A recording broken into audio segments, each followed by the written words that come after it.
Good morning. আমরা এখন রয়েছি মাইথন ড্যাম, নৌকায় চাপলাম। নমস্কার বন্ধুরা, welcome to our channel Manish and Piku your tour guide. যারা একদিন বা দুদিনের জন্য উইকেন্ড ট্যুর করতে পছন্দ করেন তাদের জন্য মাইথন, পুরুলিয়া ইত্যাদি আদর্শ উইকেন্ড ট্যুর ডেস্টিনেশন। আপনাদেরকে আজকের পর্বে আমরা মাইথন ড্যাম, জয়চণ্ডী পাহাড় ইত্যাদি ঘুরে দেখাবো। মাইথন কলকাতা থেকে 232 কিলোমিটার দূরে পশ্চিমবঙ্গ এবং ঝাড়খণ্ড বর্ডারে অবস্থিত। শীতকালে বা শীতের শেষে বন্ধু বান্ধব বা পরিবার পরিজনদের নিয়ে একদিনের বা দুদিনের জন্য ভ্রমণের জন্য আদর্শ জায়গা এই মাইথন। ভোর 3:30 বাড়ি থেকে বেরিয়ে সকাল 7টা নাগাদ আমরা পৌঁছে যাই মাইথনের ঠিক পাশেই কল্যাণেশ্বরী মন্দির। খুব প্রাচীন একটি মন্দির, এখানে আপনারা অবশ্যই যাবেন। আমরা গাড়িটাকে মন্দিরের সামনে একটি জায়গায় পার্ক করলাম, তারপরে মন্দিরের ভেতরে প্রবেশ করলাম। মন্দিরের ভেতরে প্রবেশ করে মায়ের মন্দিরে পুজো দিলাম, তারপরে সমগ্র মন্দিরটা ঘুরে দেখলাম। বেশ খানিকটা সময় অতিবাহিত করার পর আমরা মাইথন ড্যামের উদ্দেশ্যে রওনা দিলাম। এই ভ্রমণেও আমাদের সঙ্গে সঙ্গী হয়েছিলেন আমার বয়স্ক শাশুড়ি মা। আমরা নৌকা বিহার করার জন্য ঝাড়খণ্ড সাইডের যে বোটিং পয়েন্ট রয়েছে সেখান থেকে বোট ভাড়া করেছিলাম। আমাদের থেকে নিয়েছিল বোট প্রতি 600 টাকা করে, আর একটা বোটে 8 জন চাপতে পারেন ম্যাক্সিমাম।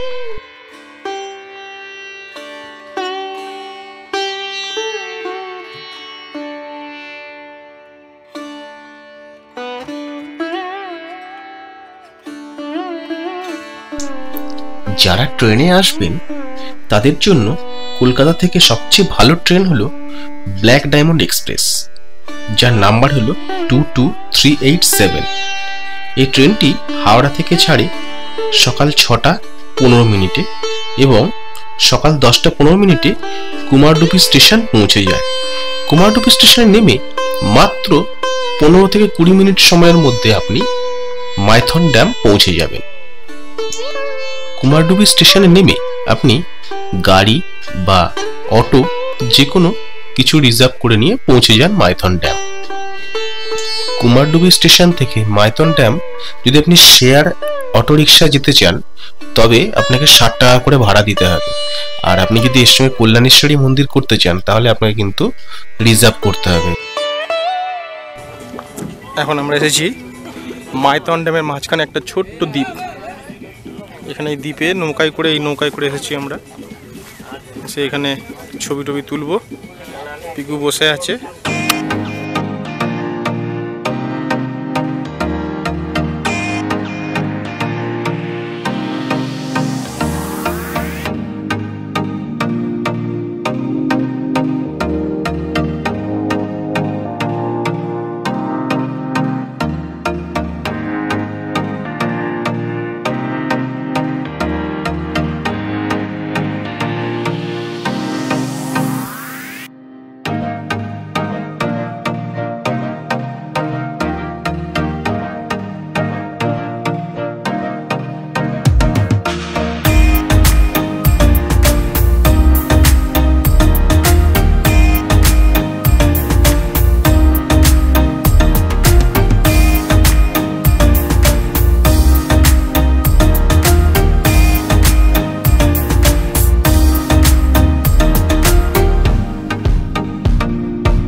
ঘন্টা তিনেক সময় কাটিয়ে মাইথনকে বিদায় জানিয়ে আমরা লাল পলাশ ফুলের মন মাতানো রঙে আপ্লুত হয়ে পাহাড়ি আঁকাপাকা পথে আমরা পৌঁছালাম গড়পঞ্চকোট।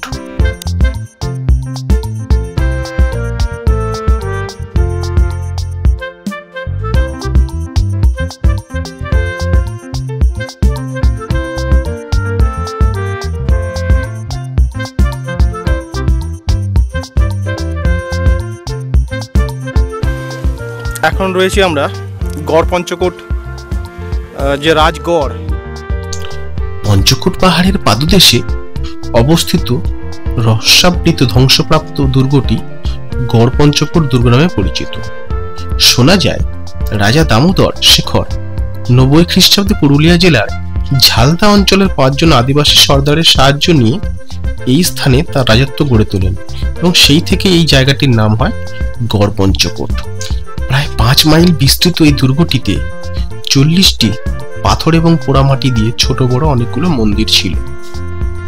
পরবর্তীতে বর্গীরা বাংলাতে যে 10 বছর ধরে নৃশংস হত্যালীলা চালিয়েছিল তারই ফলস্বরূপ এই গড়পঞ্চকোট ধ্বংসপ্রাপ্ত হয়, তার নিদর্শন এখানে দেখতে পাওয়া যায়। এই যে আমাদের গাড়ি।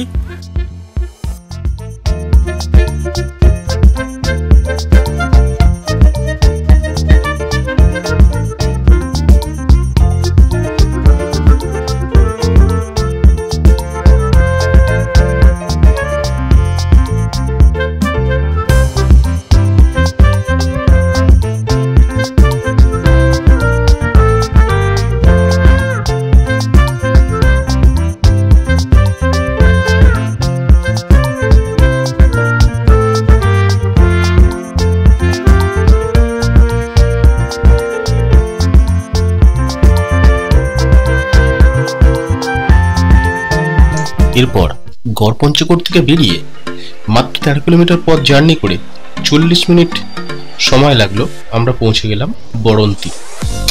পাহাড় ও লেকের সমন্বয়ে এই টুরিস্ট স্পটটি শীতকালে একটি অত্যন্ত জনপ্রিয় পিকনিক স্পটও বটে। আমরা উপরি পাওনা হিসেবে এখানে লাল রঙের গাছ ভর্তি পলাশ ফুল পেয়েছিলাম।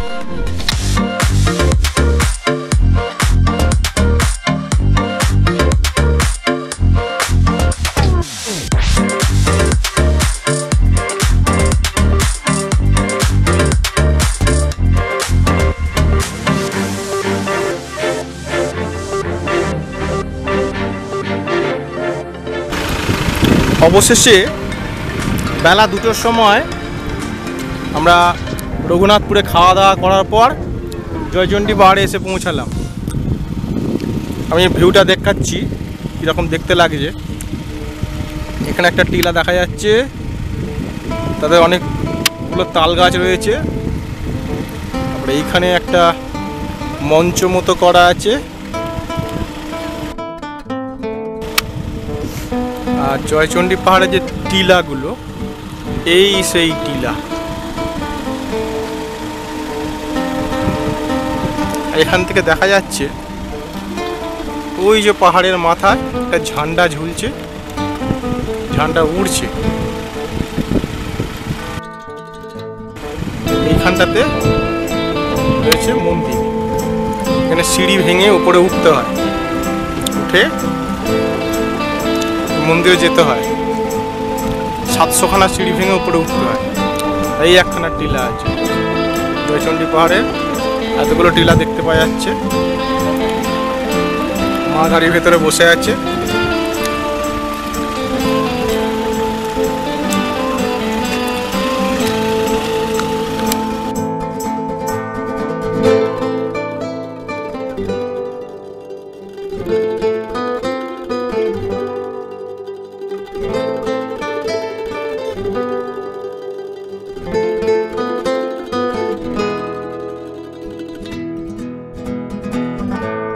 Please subscribe our channel Manish and people your tour guide. আমরা যখনই যেখানে বেড়াতে যাচ্ছি তার ভিডিও এই চ্যানেলে দিয়ে দিচ্ছি।